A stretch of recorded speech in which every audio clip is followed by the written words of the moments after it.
Justin. Hey, Hooper. How are you, man? I'm good. Can't complain.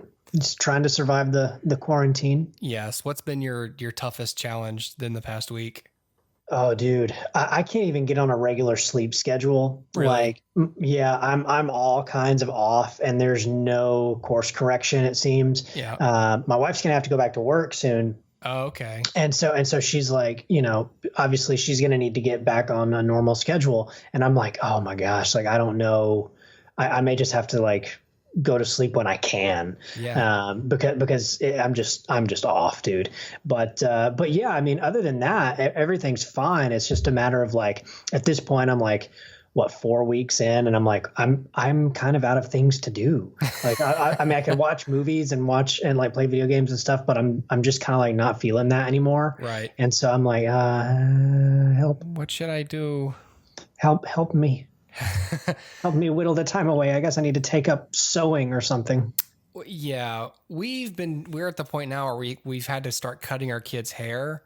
Yeah. So my wife cut my daughter's hair, and it looks really good. Cool. She did a really good job. My son wouldn't let it happen. It was a combination of scissors and buzzers. Yeah. And the next morning, his bedhead, he looked like one of those owls, like those wispy. He had like weird Yeah. Jim Halpert hair. Yes. Yeah, he just wouldn't let us do it. And he made such a big deal out of it. So we got the back cut. So the back's pretty cleaned up. But my son has anime sideburns. He has like K-pop hair.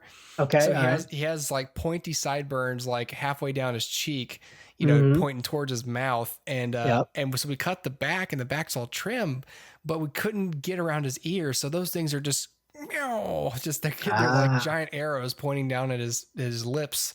Yeah.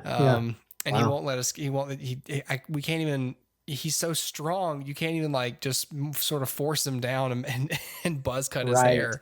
Wow. So I don't know what we're going to do. I think we're just going to have to let it keep growing, but it's in his eyes. So, I don't know. I'd start putting like, just get some gel, get and some product. Go straight back. Yeah.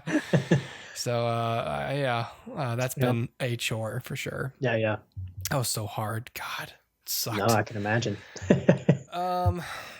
Anyway, so in between all of that, what have you been able to watch lately in quarantine? So the last thing that we were able to watch was on Disney Plus. It's Stargirl. Okay, I've heard of this. Yeah, it's a Disney Plus original, so I figured we should give it a shot, because I think you and I talked off mic about how we're kind of both at a weird spot with Disney Plus, where it's like we've exhausted kind of what we wanted to use it for. Right. And there's really not much else. They don't have like a good selection of like new stuff coming to it. Their interface is continuously proving itself to be a mess. It's so hard to find what's new on Disney Plus or just what's newly created. And Netflix is wiping the floor with them when it comes to that. Totally. One of the big things I have with Disney Plus, I don't know if you've watched very many like TV shows on it, but I decided on a whim, like, I don't know, a couple weeks ago, that I was going to watch Gargoyles. And I have never seen Gargoyles all the way through. And so I was like, I'd like to sit down and watch it. And the pilot, it's like a 5-part pilot, basically. So I watched the first 2 episodes. And then in order to get to the 3rd episode, like if you click continue watching, it just replays the episode you just watched. And there's no way, at least to my knowledge, on my interface on my television, there's no way to like just go to like a landing page that gives you all the episodes and you can just pick one. I had to go in and search Gargoyles, Garg, and then finally it popped up, and then I could go to the page. But there's no like handy keep watching, and it just queues up the next episode. Again, at least not on my interface. So I'm hating the like watching television on it. It's fine if you're going straight through because it'll just play the next one. But if you take a break, you have to search the title again or go to your watch list, which again is in a separate like page, not on the home page. It's just ridiculous. I mean, take a page out of any company's book, like Facebook or really any company that's in direct competition with other things that are a lot like it. you can just straight up copy Netflix's. They don't have a patent on the landing page, as far as No, I'm not at all. aware. Like, no one's going to be like, oh, you straight up copied Netflix, because you know what? Mm-hmm. Their landing page works, and you can do the exact same thing. And then, Yep. because Netflix is just hoping you don't do that, because right Yeah, now they're in yeah, a boardroom like, well, our content's not quite there, but yeah. we are on point with our landing page. But the day that Disney Plus decides we're going to copy their exact same landing page, the Reed Hastings is going to slam the newspaper down like, damn it. Right. They did it. They finally did Right. it. Damn them. How dare Damn they? it. Yeah, right. But like at the end of the day, my biggest gripe with it isn't even the interface; it's the content. I really enjoy some of the content on there, but it's not enough. Like okay, yeah, you've got all the Marvel movies. I've got most of them on Blu-ray anyway, so it's really not like a huge deal for me to have them streaming. I've never clicked on that tab because I don't need it. Exactly. And but even if I didn't have them on Blu-ray, I probably would only watch them, I don't know, every year ish. And like, it's not really even going to be something that I'm going to click on continuously enough to warrant me subscribing to this platform for very long. And I think the novelty wore off of like, oh, I can watch old episodes of Even Stevens, or I can watch, like DuckTales. Cool. But they also don't have like current DuckTales. It's season 2 and 3 is airing now. So it's like, I have to wait another year before I can even see season 3. So what am I doing right now? Like it just makes so much. I guess I had hoped in my naivete that like as episodes dropped on Disney Channel, I don't know, at some point they'd be available on Disney Plus. But I guess it's just going to drop a full season later.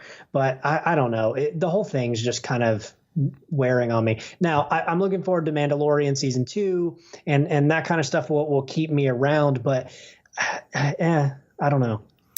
Yeah, the stuff that's in the pipeline is, I mean, the coronavirus delayed all the Marvel TV show releases. So, but I've already paid for the year. So, Right. Me too. Yeah. So it really just the price point and I mean, for me, I've got kids, so I have way more use for it than Sure. you probably do. But yeah, totally. I'm relying on it heavily right now. Sure. Yeah. But yeah, I think that it's one of those things where if I didn't have a family, I'd be sitting here like, I'm going to keep paying for it because I like to have it when it's there, but I'm not getting a whole lot out of this experience. A lot less than I thought I'd be when it launched. Right. And again, like it's cool to watch all the Disney animated films and whatnot. And Sarah and I do find ourselves going back to that every so often, especially Sarah. She, likes to, rewatch Moana and, go back through like some of the older ones. Like she was watching the Aristocats the other day. Yeah. And it's like, yeah, that's cool. Like, sure. But how many times are you going to watch Aristocats as a grown person? Yeah. You know what I mean? Like it's not enough. Like again, in your situation with kids, that makes more sense. For us, it doesn't make as much sense. Right. Now, maybe it'll become to make sense one day, but for now they just need to, I think, up their game and like just put some more money into their originals, I think, and get some more product to consume, I guess. So yeah, it's weird. So did you come across Stargirl from the landing page? Because I know that was plastered on the top of it for a little bit. I saw it on the landing page, but honestly, my earliest memory of Stargirl was a few things. One, it has the same title as a new DC Comics show called Stargirl, which was originally going to be on Disney DC Universe, and then they decided to launch it like on DC Universe and on the CW simultaneously. And it's not. I don't think it's related to the Flash Arrow stuff, but regardless, I had heard about that. And so then when Disney was like Stargirl, I was like, whoa, that's weird. It has the same thing. And so it just stuck in my brain that they were, going to be creating this thing. And then I did see it on the landing page. And I think they had something during the Super Bowl. I think they had a spot for it or something. And so anyway, it was always just in the back of my mind just because it shared the title of a show that I had a vague interest in at least seeing once. But yeah, it's that's my long and winding road to get here. But you haven't seen it, right? No, I haven't. I thought about like, should I check it out? Should I show it to my daughter? But I didn't know anything about it. So I was like, probably shouldn't just dive into this without knowing blindly. what I'm getting into. Won't you let me walk you home from school? Mom, were you ever afraid of what people thought of you? Figuring out who we are is the one thing no one else can do for us. Won't you let me meet you at the pool? Did you want to ask me something? If it's so, well, let me know. Sometimes I'm quiet, but I'm just thinking. Scream, Leo. Why would I do that? Don't you want the universe to hear you? So Stargirl is based on a book by Jerry Spinelli. It was published fairly recently. I mean, like in the 2000s. And so it's, a young adult novel. And it stars a few people that I've never heard of. Grace Vanderwall is the main character. She plays Stargirl. This is her first acting role. And I think previously she had won like America's Got Talent or something. So she's like a singer. And then it stars Graham Vershare. Don't know who he is, but he has a few credits to his name. He is on Supergirl and The Good Doctor. He did looks like quite a few episodes of Fargo, and so he's been around. And then of course Giancarlo Esposito is in it, although briefly, and it's filmed in Albuquerque, so it was just an easy gig for Giancarlo, I suppose. Yeah. But yeah, so Stargirl is the story of Leo. Leo is a young guy who in high school has no friends and doesn't really know what he's doing. And the whole high school, basically the whole conceit of this thing is like, we live in a town where nothing happens and, there's no stories. There's like no drama because nobody has any opinions or thoughts. Nobody's or whatever. interesting. Yeah, exactly. And then along comes this girl, Stargirl, who is quirky and unique and weird and all of the above. And she takes an interest in Leo and Leo in her, and they begin a romance and a relationship that kind of starts to touch a bunch of people at the school.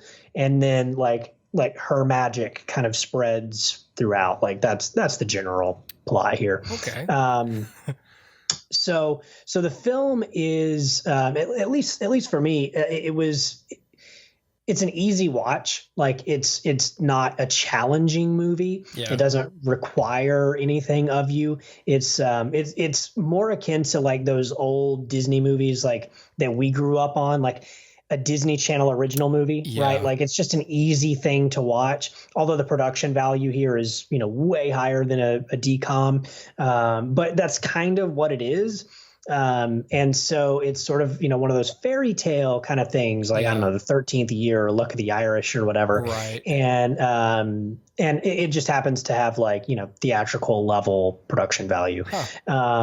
It's good. And honestly, before I keep going, that's what I would love to see from this streaming service. Like one of the things I'd love to see from the streaming service is do like the DCOM thing, but give them money and let them work. Yeah. And I think, they would at least be entertaining for the demographic that, watches the Disney Channel.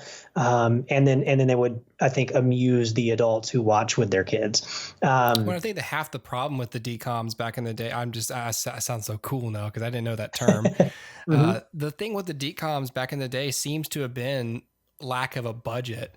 Like if you go back and look, it's like, no, it's not like sensibility. It's just, the sensibility at the time was we don't have money and kids aren't going to notice. And, right. And since then it was, well, they kind of do. And adults watch it too. So let's try not to make these look like shit, please. Right. Exactly. And every once in a while, like you had one that like somehow became something like High School Musical or whatever. Right. But like, and then that eventually went theatrical. But with this, it's a DCOM. Like it's, a feel good movie about a boy and a girl, and it's pretty standard. Nothing happens in it that you don't like. I always hesitate to say like it's predictable, but it's predictable. Like you kind of know where this is going, but it's just a happy-go-lucky, feel-good kind of movie. I would say out of 5 stars, like I'm going to say it's, 3.5 maybe. Yeah. Like it's fine. Yeah. It does exactly what it's supposed to do. Yeah. And I think if I were at that age, where I was watching DComs all the time, like this would have been cool. Like this would have been a cool story. It has a weird timeless vibe to it. Like they use cell phones, but very sparingly. It's almost nice. Like, because obviously cell phones would solve a lot of problems. Right. But it has this timeless quality to it. It takes itself seriously, it not in like tone, but in like we're making a movie. Yeah. Right. And there's some good production to it. There's a standout sequence. So Stargirl is a musician. She plays the ukulele and she's a singer. And one day at a football game where the team always loses, the cheerleaders aren't very enthusiastic, and so she goes out onto the field at halftime and plays a song, and it kind of energizes everybody and whatever. So they ask her to do that again, and so it's weird because you do see the same number twice. It's the same song, but there's like her stripped down version where she like rushes the stage or the field, and then there's like the version that's polished and has background singers and dancers and whatever, and that's a pretty cool sequence. The music's great, and like I said, it's just an easy movie to watch. I think ultimately, from what I understand, there is a sequel to the book. I think ultimately the ending is not incredibly it's not super fulfilling to watch. I think maybe it does beg for a sequel a little bit. I don't know that it'll ever get one, but at the same time, it's still just an easy to watch movie. And yeah, I mean, I would recommend it. I mean, you've got Disney Plus. If you're just struggling to find content during the quarantine, like I said, it's not a challenging movie, but it's not a bad movie. It doesn't do anything wrong. It just doesn't do anything super, super interesting. Yeah. So, it's just something to watch. And I think if you're at that stage of quarantine like I am, where something to watch is just fine, right. Let me just have something on television and I'll scroll through Facebook, or I'll, play something on the Switch or whatever while it's on. Like this is good for that. So anyway, yeah, that's Stargirl. Not going to blow your mind, but not going to, piss you off either. So it's, 3 stars, Disney Plus. There you go. I love not being pissed off. It's good, especially during quarantine. And what's weird, like, I don't know if you're like me, but during this quarantine, I've found myself a little less likely to go into a movie, like an actual movie, because I'm like, I don't know. Everything's just going to be so like taxing to watch. Yeah. And I don't know. I'm just in this like weird funk where it's like, I just want to just have something on. Yeah. And so yeah, I mean, this fits the bill. But I hope that I jump out of that funk soon, because I've got a bunch of really good stuff that I want to watch. Yeah, me too. So we'll see. But yeah, again, if you're looking for something that's not gonna challenge you, Stargirl's fine. Well, like same here with being in a funk. Like this has jacked up my reading schedule because like I can't go to the library. Yeah. Or if I could, I really wouldn't want to just touch a book. Who's touched the book? Right. Oh, gross. And so, I just everything at home is so taxing, and the kids are around all the time. My wife's schedule just changed, so we're kind of around each other more, but we don't like watch a lot of the same stuff usually. So like we're trying to find and so like for me, it's just like I've got a list of things I want to watch too, but I'm trying to find the time to do it. And I'm probably about to hit a stride here where I can actually make the time for it. Yeah. But it's just I end the day and I'm just like, I don't feel like doing any of this. I don't want to watch anything. Yeah.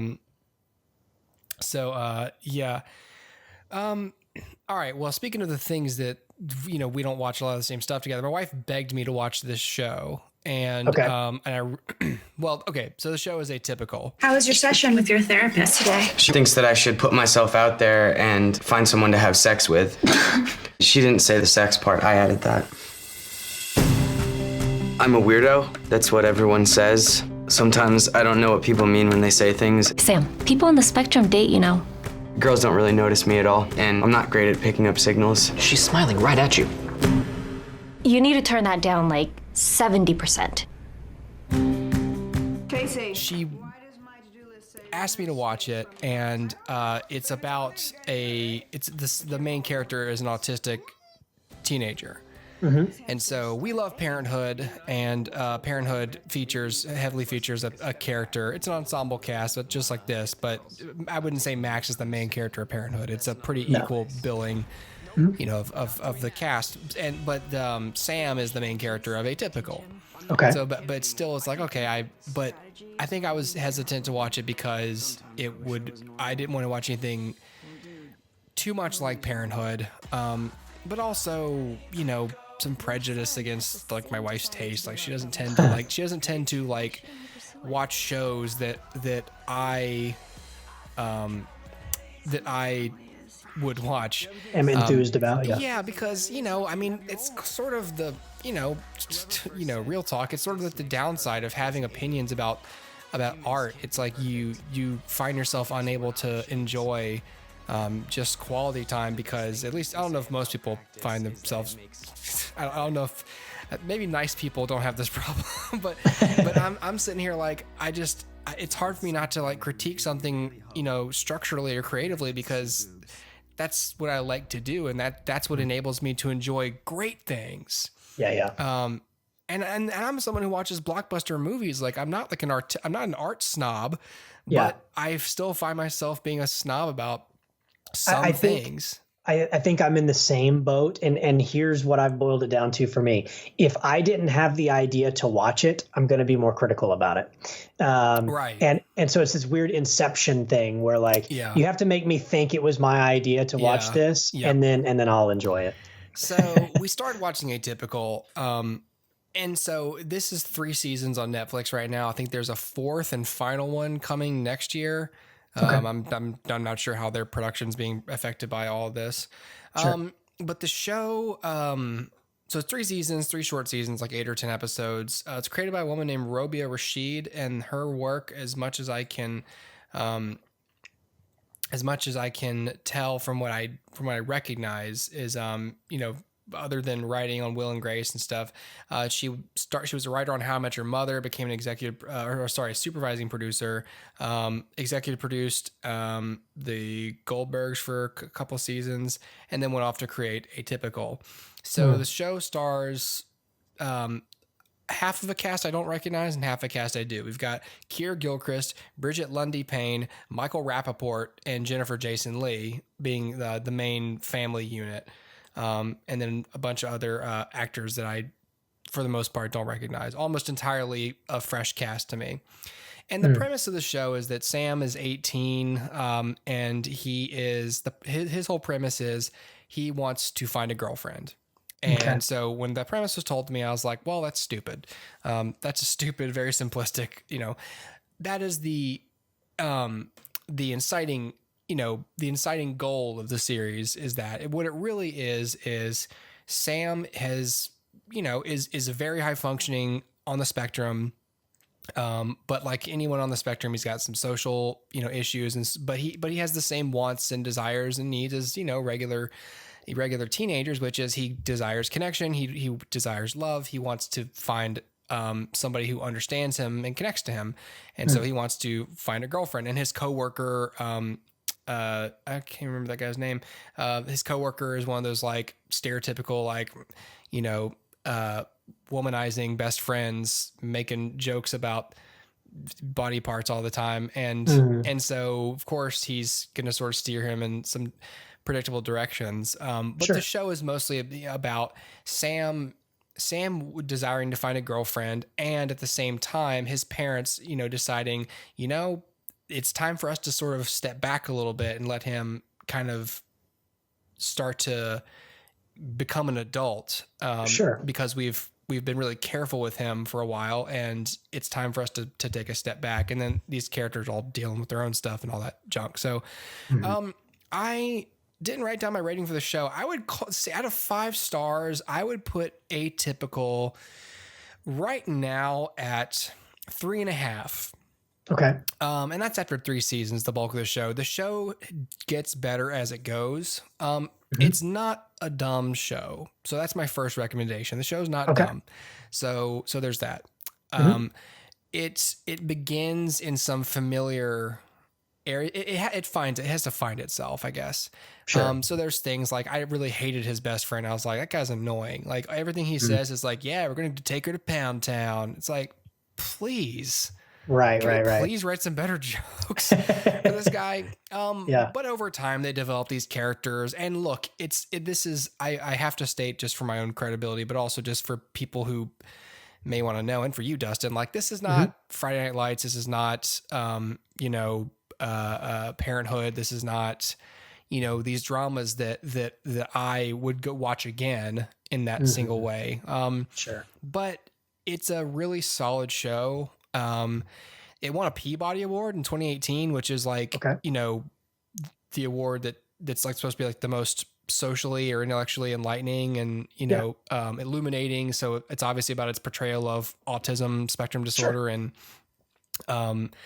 the inclusion of actors with autism and whatnot. So, it's there's something about Netflix family dramas that seem to be, I don't know. It's shot in a weird way where it's like, it's halfway between like sitcom-y in terms of like how sanitized everything feels, but at the same time, not sitcom-y. Okay. It's hard for me to describe the way that it visually makes me feel. Hopefully the pictures I'm using are, going to do it some justice, but sure. Anyway, I don't know. The after a while you do get into, I think the strongest suit of the show, I was telling my wife, I said, it's not really the writing. It's not really the dialogue. It's not really the performances. Except for, everyone has their moments and their, it's mostly the plotting. It's the overall storytelling. Okay. It's what the show avoids doing. It starts, it starts predictably. You got to get people invested and got to get people familiar. And then it starts to do things where I wouldn't say they're mind blowingly like, whoa, but it's like, there's a lot of times where the show does a thing and I go, whew, okay, I appreciate that. I appreciate them not doing the stupid thing that I see on sitcoms in this situation. So the show is not predictable in that sense. Good. And I'd say it's probably really progressive in a lot of those areas where, you've got dad boyfriend dynamics that are not just like, I'm going to beat his ass or whatever. It's just, they skip a lot of stuff that you as a viewer are going to be bored by. Yeah. So I would recommend Atypical ultimately, especially if you're just the kind of the casual viewer and you're looking for something to binge during the quarantine. I mean, it's enlightening for, if you don't have anyone in your life who's on the spectrum and, I just, the cast is smaller than Parenthood, so it's going to be easier to keep track of people and stuff, but I still prefer my harder dramas and my more emotional, family dramas, but this show's solid, and I'll be there for the final season. I'm curious. Awesome. So Sweet.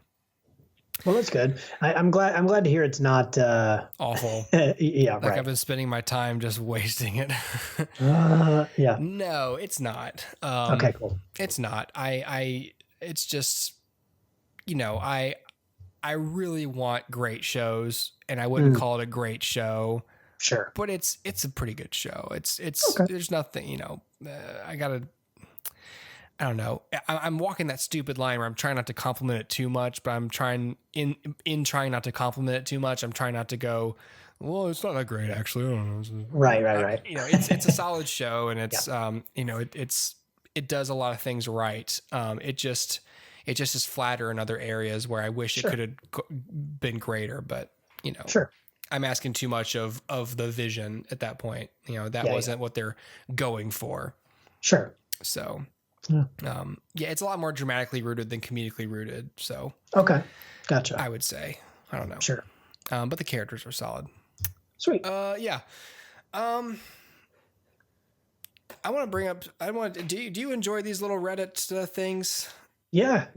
Keep going. You can tell me no. It's Give okay. me one. Give me one.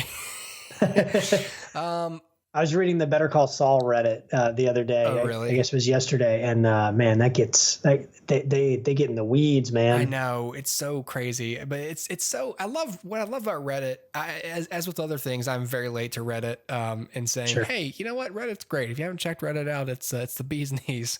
Right.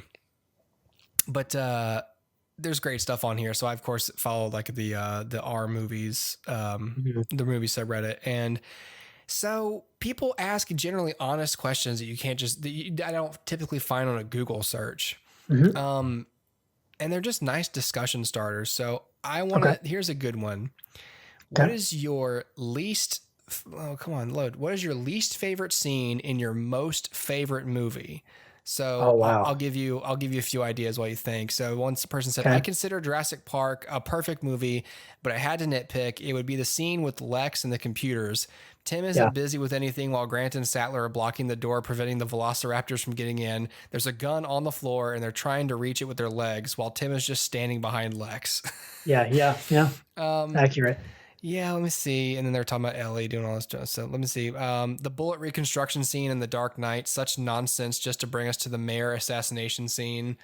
Yeah. And then people, of course, like, debate this and say, I don't know. It's the ending of the Roxy Richter fight in Scott Pilgrim versus the World, defeating her by poking the back of her knee, which gives her an orgasm instantly. And that's a defeat. Ugh, yeah. Weird, terrible, awkward. The rest of that fight is great, though. The hammer, the puppet fight, her terrible attempts at cool dialogue. I don't remember that. It's been a while since I've seen that movie. Yeah, I haven't seen that since college. Have you thought of one? I'm going through like what are my favorite movies? Yeah. Or like recent movies, I guess, that you like. Man, that's a good question. Let me keep ruminating on that. Here's do you have one? This is not my most favorite movie, but my least. Here's one of the things I thought of. This is a bad example overall, but I like Iron Man 3 or 2, but I really hate the party scene. Okay. There's things I understand why you need it plot wise. You have to have reckless Tony, and then you have to have Rhodey finally going like, "Hey, this has got to stop," and I'm taking your suit, and you got to have them have a falling out. Sure. I just wish I could time travel to that meeting and go, let's do another pass at this scene. Right. Or let's just replace it with something else. Let's have them just anywhere else, doing anything else. Let's have them at a football game. I don't know. Yeah. But that's one of the seminal scenes I can look back on and go, this is just a bad scene. I just don't like it, Right. It's softened with time, but that's just one of my go-tos. Yeah, no, that makes sense. It's hard. It's really hard. I don't know. Let me contemplate that, and then I'll get back to you. I literally pulled up a list. I have a list of my favorite movies. Okay. And I'm like, there has to be something wrong with one of these things. I know. But yeah, some of these are just lines though. Like, lots of things couldn't have been in Pulp Fiction. The whole Christopher Walken scene gets summed up with, and that was my dad's watch.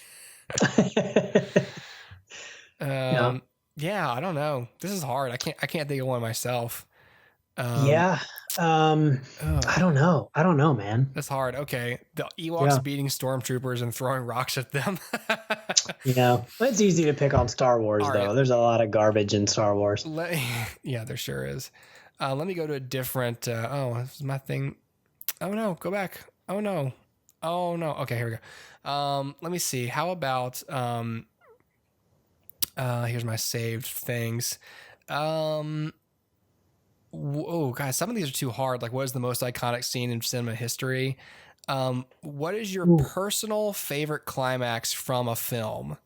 One of the biggest examples is someone put 7. God. Yeah. Here, okay, this person, Jagger Rippy, says, The first scene that comes to mind is Cabin in the Woods. It's just gleeful, violent, over-the-top chaos, and is basically a monster movie fan's dream come true. I could watch an entire movie of people trying to survive that situation, an entire series of movies even. Yeah. No, I love Cabin in the Woods. I agree with that. The first thing that came to my mind was Psycho, which is, it's going down into the cellar to see Mother, right? To see what's going on down there. And that's when the whole movie comes together. And then we finally get to see the crazy, and we finally get to see, just some ridiculousness. And I love that. That's just a great climax in general. Trying to think what else. Here's another one. Someone's answer is, the correct answer is Shawshank. From the moment the warden throws the rock through the poster to the end, maybe the most satisfying ending ever. Yeah. That's gotta be up there for me. I really love the ending of the Shawshank Redemption. Yeah. A lot of God, I do tend to like films that have some sort of like crazy, like, oh, he did it kind of an ending, heist movies can be like that in a way. Like Ocean's 11 was really satisfying to watch the end of, to watch how they pulled it all off.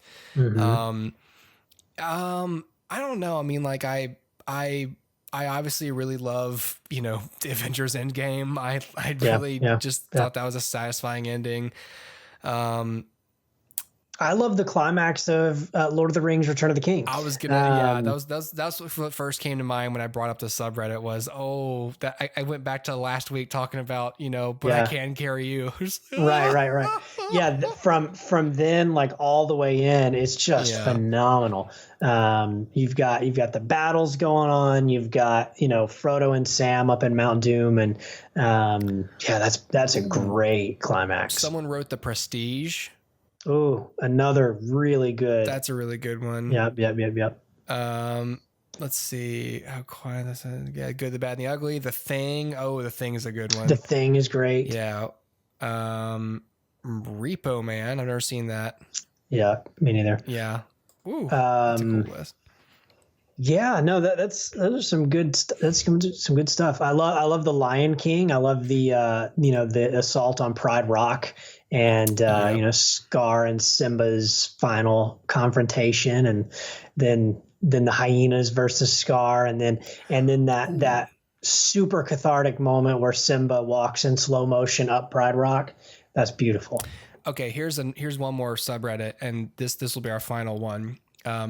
Which director had the best output this decade, in your opinion? And this person's answer was actually my answer.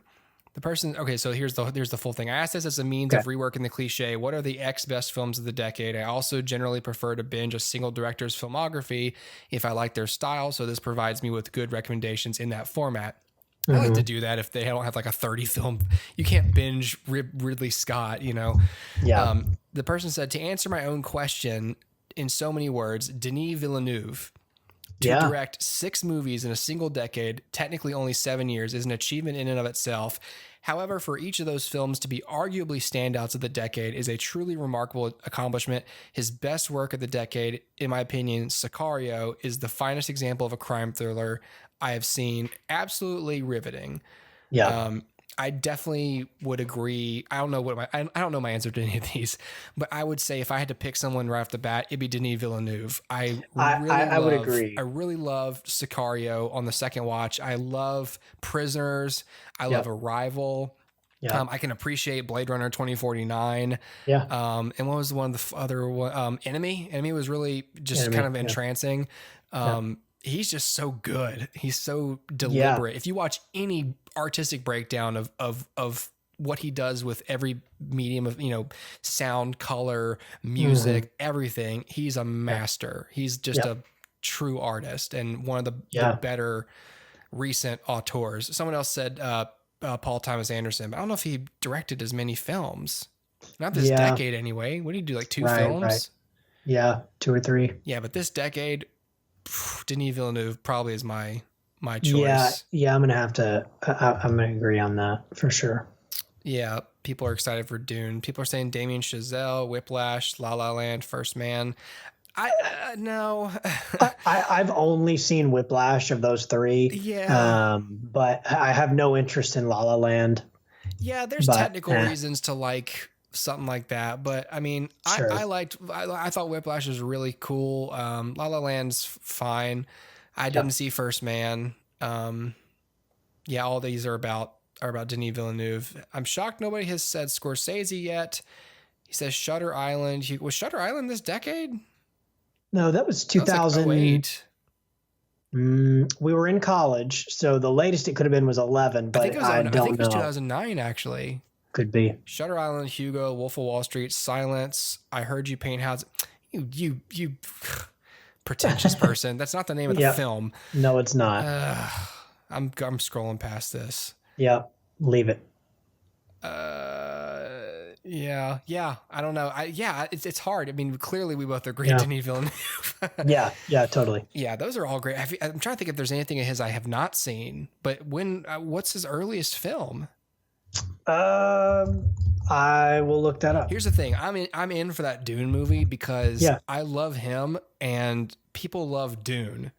Yes. People love Dune. It's like considered one of the greatest sci-fi series of novels ever written. Yep. And so if you're going to get that guy to tackle that, I mean, the cast looks incredible. People were flipping out over that production still or whatever, that one picture of Timothée Chalamet. Everyone was like, oh my God. Right. So that makes me excited. So it looks like, Prisoners and Enemy were both 2013. Yes. There's a few before that. It looks like he did some shorts. Yeah. He did. There's a film in 2009. I think Prisoners was his breakout, commercially. And I wonder if just Hugh Jackman had a lot to do with that. I'm sure it did. But Enemy, I mean, and we never talked about this one on the show, but Enemy I really liked. It's just one of those films I don't really understand, but I'm sitting there like, I know this is brilliant and I know that I don't get it because I'm stupid. Whereas other films try to do that and I go, nope, you're not smart. Yeah. I'm smart. You're dumb. Your movie sucks. I'm the king of the world. Right. But with Enemy, it was like, no, I'm clearly not like in touch enough with like Freudian, sure. Academia to understand what's up with this spider and the true self and the unbridled self and right. August 32nd on Earth was his first film, 1998. Okay. He's been around longer than I thought. They always are, man. Like you come, it's like, man, this is a great debut film. And you're like, oh, he's made like 12 films. I just have never seen them and neither has anybody. Right. But it's weird because then you go back and watch those and you're like, and I feel like maybe true cinephiles are like, oh, it's incredible. You can see his brilliance just blossoming right off. But for me, I'm always just like, I don't know. It looks like you needed a little more production value and a little bit of a guiding hand from a producer or two maybe. But but Denis Villeneuve has said, I remember him talking about during the production of Dune, people asked him like, hey, like, how's the studio been hassling you or whatever? And he's like, they've been great. They've let me do whatever I wanted. Like they haven't, and I think it's Warner Brothers. Isn't Dune Warner Brothers? Yes, I think so. It's so weird because we talk so much shit about Warner Brothers. And lots of people do. Yeah. But between Denis Villeneuve and James Gunn talking about how great it's been working for them. Yeah. You have to wonder, like, are they under new management? Did they turn over all those dum-dums who were making everything suck? I have no idea. Maybe they've always been fairly reasonable, director friendly. Yeah. Maybe they just have chosen stupid directors. Yeah. You have to think that there's just been some sort of like, we're cleaning house and we're bringing in the fun people, And I think there's just been so much, I don't know, shake up around the DC properties that it feels like Warner Brothers as a whole is just a complete dumpster fire. But the truth is like maybe it's just Zack Snyder was not giving them what they wanted and they had to step in and intervene and try things that they wouldn't have done normally because he wasn't playing ball. I don't know. Who knows? I think also that like one, they have the lesson, history has taught them, hey, that really doesn't work and you got to stop it. Yeah. And history's also taught them, hey, that also doesn't really make money, or if it does, it really wasn't worth it in the long run. So you got to stop it. So whether they cleaned house or everyone went on a company retreat and someone just hit them with a newspaper and said, stop. Right. And do the opposite. And they called James Gunn, they called Denis Villeneuve and said, we want you, we promise we're not going to interfere. And, it all just sort of worked out. But I'm really excited for that Suicide Squad movie because the cast is incredible. I love James Gunn. And he said the studio has been great. So it's like, wow. Well, that's a ringing endorsement right there. Yeah. And he said something weird the other day. I read a quote where he said Harley Quinn is his favorite character he's ever written for. Wow. And I'm like, okay, that's some crazy passion that I didn't expect, but okay. Because and that's a lot because like this is from a guy who said like Rocket Raccoon is basically me. For all intents and purposes, he's me. Yeah. So if you can top that as a terms of character to write for, then you know. Right. Well, anyway. Okay, man. I think that's it. Let's do it. Sweet. Let's end it there. Let's do it. Let's end it. Let's do it. And by it, I mean, close it out. All right, man. Oh, that's a cool shirt. Is that a Venom shirt? Yeah. It's cool. I was thinking my son's birthday's coming up. My mom texted. She's like, what should I get him? Like what kind of, and I was like, just get him like some kind of Spider-Man or Captain America shirt. And I almost just said Venom for some reason. Then he skinned his knee and I put a Band-Aid on him and it was Venom. The Band-Aid was Venom. And I was like, look, it's Venom. I did like the tongue thing. And so and it's on his knee. So he's running around the yard and he keeps sticking his knee out to my daughter and screaming at her going, I realized like, oh, he's pretending to be Venom. And then you're wearing a Venom shirt. And then the Band-Aid fell off in the tub and he was all upset. And I was like, oh, I'm sorry. I'll get you another Spider-Man one. And I pulled out and it's also Venom. And I was like, Venom. It's crazy. Weird. This is a serendipitous. I'm going to get hit by a truck tomorrow. I thought you were going to say you told your mom, yeah, just get him like a Spider-Man shirt or something. He's a size men's medium.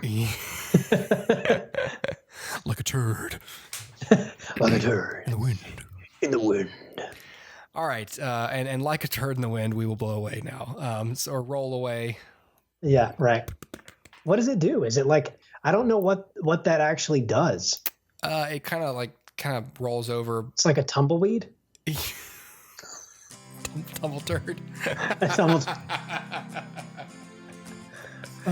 night, everybody. Good night. Dun, dun, dun, dun, dun.